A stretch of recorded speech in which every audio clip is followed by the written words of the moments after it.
I am enough. I love myself unconditionally. I accept every part of who I am. Maybe you've whispered these words to yourself, maybe into the mirror during a breakdown, maybe scribbled them desperately in your journal at 3 a.m., and they felt like medicine, because they were. You were drowning, crushed under perfectionism that demanded you slice away pieces of your soul just to be accepted. So when the self-acceptance movement arrived, when the world finally whispered, you don't have to change, you exhaled for the first time in years. But here's what's stirring inside you now, isn't it? You've mastered loving your sensitivity, yet you still silence yourself when it matters most. You've accepted your trauma, but those same patterns keep showing up in your relationships. You've embraced your depth, but something still feels incomplete. Here's where Carl Jung saw something others missed. There's something Carl Jung discovered about the human psyche that explains exactly why this happens. Jung, the founder of analytical psychology, was fascinated by a specific group of minds, those he called introverted intuitives, people who live closer to the unconscious realm, who see patterns behind tangible reality, who sense what others miss entirely. And if you're one of these types, what I'm about to say will land like recognition, not just information. Jung himself was an introverted intuitive, but his insights about shadow integration resonated with a broader group of minds that share this deep connection to the unconscious and pattern recognition. These are what we can call deep intuitives, not just the dominant introverted intuitives like the INFJ and INTJ, but also those introverted individuals with auxiliary extroverted intuition, like the INFP and INTP, who share similar cognitive patterns and access to unconscious material. And it's no coincidence that his most profound insights about shadow integration came from understanding how these intuitive, introspective minds work. If you're watching this, you're likely one of them. You've probably felt like an outsider to conventional self-help. You've sensed there's something deeper than surface-level healing. You recognize that true transformation happens in the unconscious realm most people never access. Stay with me, because what I'm about to reveal will shift how you see your entire healing journey and why Jung's approach to wholeness is your natural pathway to psychological integration. Let's begin with Jung's crucial distinction between comfort and completeness. Jung didn't reject self-acceptance, but he knew something most therapists miss. Minds like yours don't crave comfort forever. They crave completeness. Jung wrote, "The natural tendency of the psyche is towards wholeness, and the unconscious has a compensatory tendency." For deep intuitives, this means your psyche will keep pushing you beyond mere acceptance toward the missing pieces of yourself. Jung understood that the psyche is a self-regulating system that maintains its equilibrium just as the body does. And there's a crucial difference between accepting who you think you are and discovering who you've always been in the depths of your unconscious. Because even if you think you can stop at one point, your psyche will not. Let me show you what I mean through someone's real transformation. Meet Sarah, a deep intuitive who discovered self-acceptance work 3 years ago after a brutal breakup.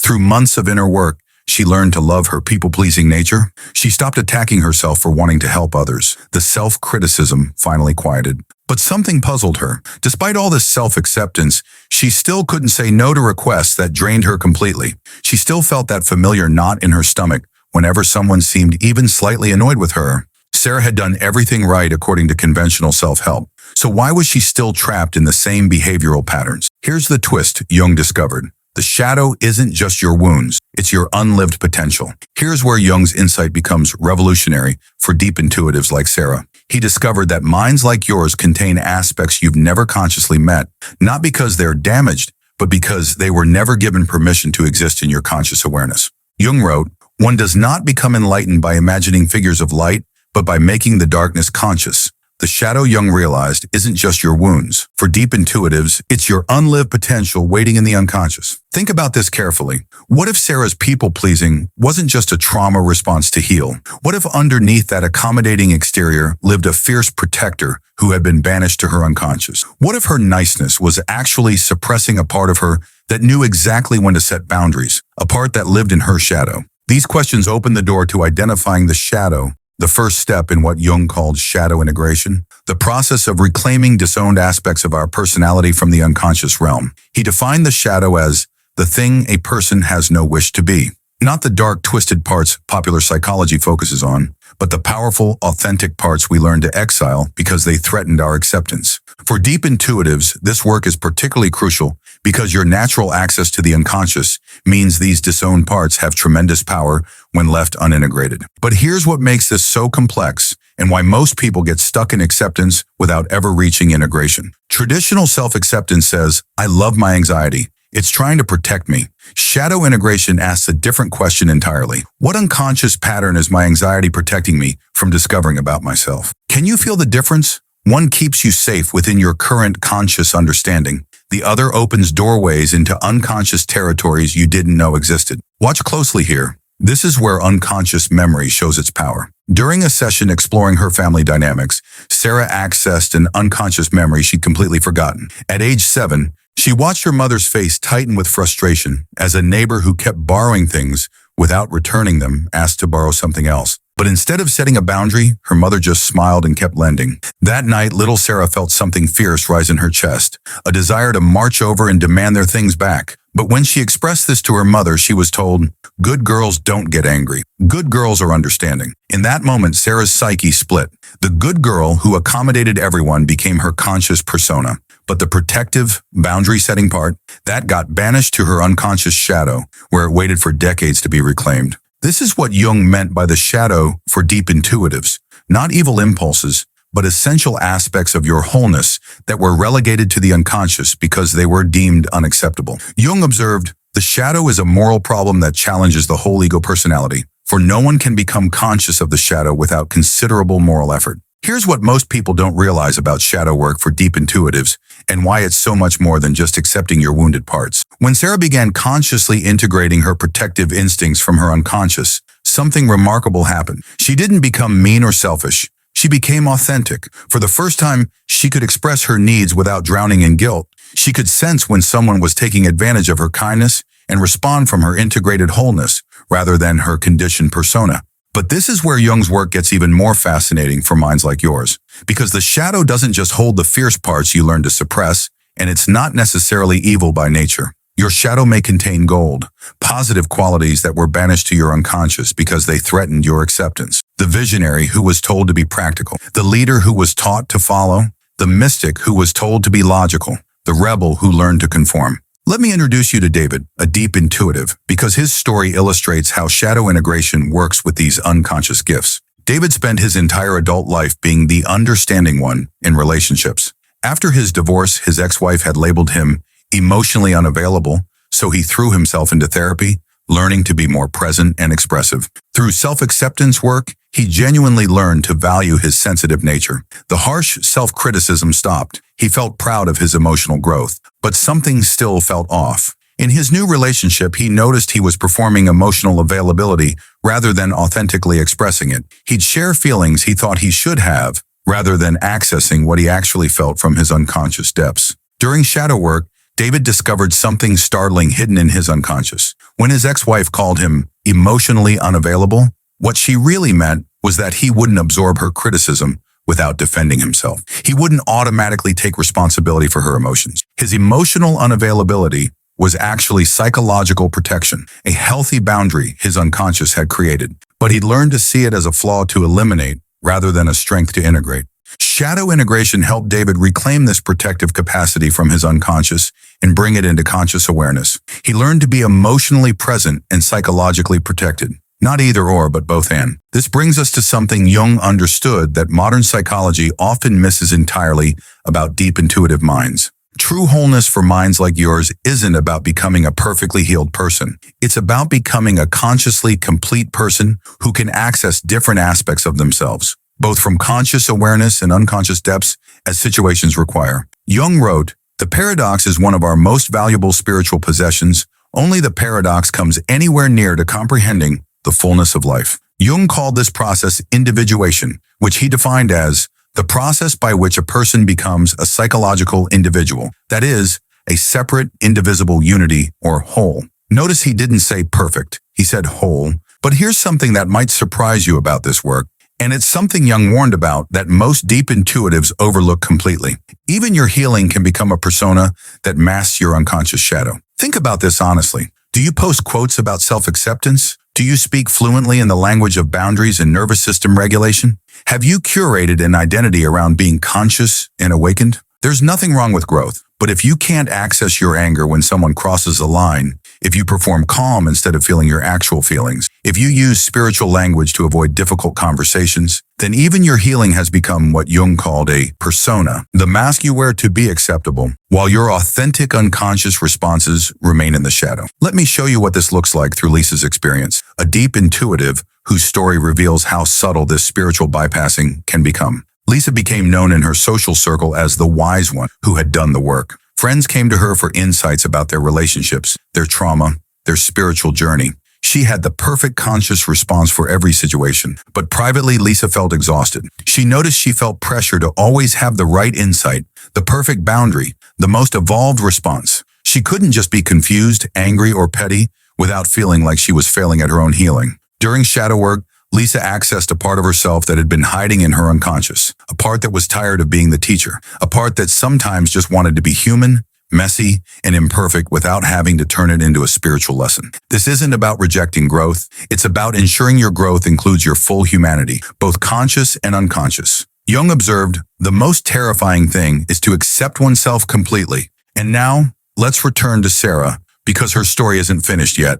Months into her shadow work, Sarah faced her biggest test. Her boss assigned her to a project that would require 60-hour weeks, knowing Sarah had just started caring for her aging mother. The old Sarah would have said yes immediately, then burned out trying to do both. But now Sarah had conscious access to her protective instincts that had been living in her unconscious shadow. She felt that familiar fierce energy rise in her chest, not anger, but clarity emerging from her integrated depths. She scheduled a meeting with her boss and explained her situation calmly but firmly. She suggested alternative solutions that honored both her boundaries and the company's needs. Her boss respected her directness and found another solution. But here's the crucial part. Sarah didn't become a different person. She became a complete person. She still helped others, but now she chose when and how from her integrated wholeness, rather than compulsively saying yes from her unconscious conditioning. Jung wrote, "Your vision becomes clear when you look into your heart. Who looks outside dreams. Who looks inside awakens." Integration means embracing contradictions that your rational mind wants to resolve. You can be someone who values kindness and someone who sets fierce boundaries. You can love deeply and choose yourself when necessary. You can seek peace and disrupt what isn't working.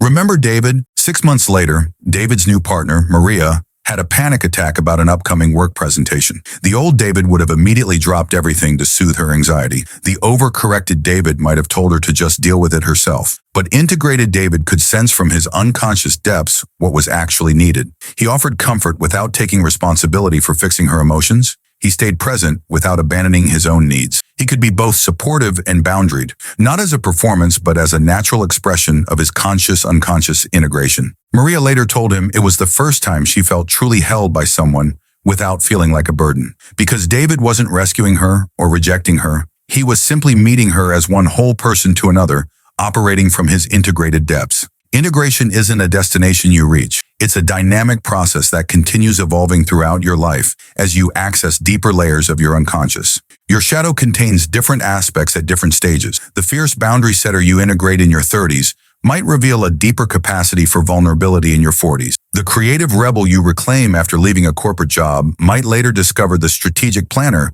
who knows how to make dreams sustainable. But here's what Jung observed about deep intuitives who do this work successfully versus those who get stuck in endless self-analysis. The goal isn't to understand every aspect of your unconscious intellectually.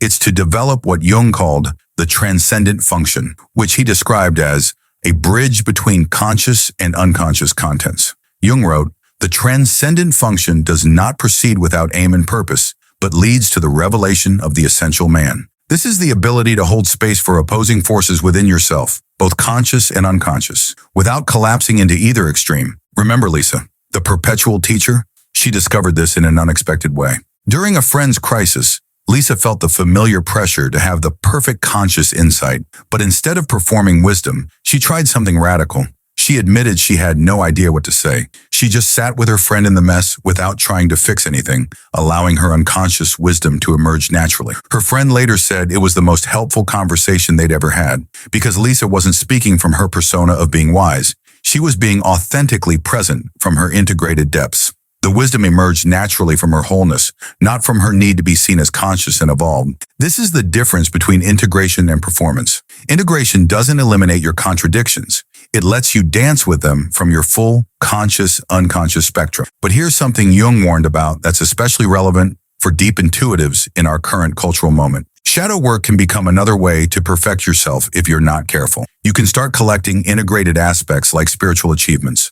Look, I've reclaimed my anger. Now I'm working on my inner rebel. True integration is messier than that. Jung wrote, I am not what happened to me. I am what I choose to become. It means sometimes you'll lean too far into your fierce side and need to soften. Sometimes you'll accommodate too much and need to access your backbone from your unconscious depths. The goal isn't perfect balance. It's responsive authenticity from your integrated wholeness. Sarah discovered this during a family gathering where her cousin made a passive-aggressive comment about her newfound attitude. The integrated Sarah could have set a perfect boundary. Instead, she felt hurt and withdrew for the rest of the evening. Later, she felt tempted to judge herself for not handling it better. But shadow work had taught her something valuable. Even integration includes moments of falling back into old patterns. The difference is you now have awareness and choice about how long you stay there, and access to both conscious strategies and unconscious wisdom. She called her cousin the next day and addressed the comment directly but kindly, not because she had to be perfect,